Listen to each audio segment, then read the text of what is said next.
ఇది ఉప్పు నేను వాడుకొని ఇలా నల్లగా అయింది. ఇట్లా పెన్నంలో ఉప్పు వేసుకొని ఉప్పు అంతా బాగా వేడెక్కాక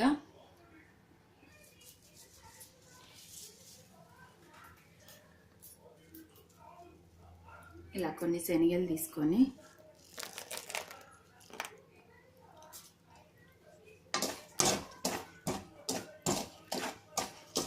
ఇలా కలుపుతూనే ఉండాలి.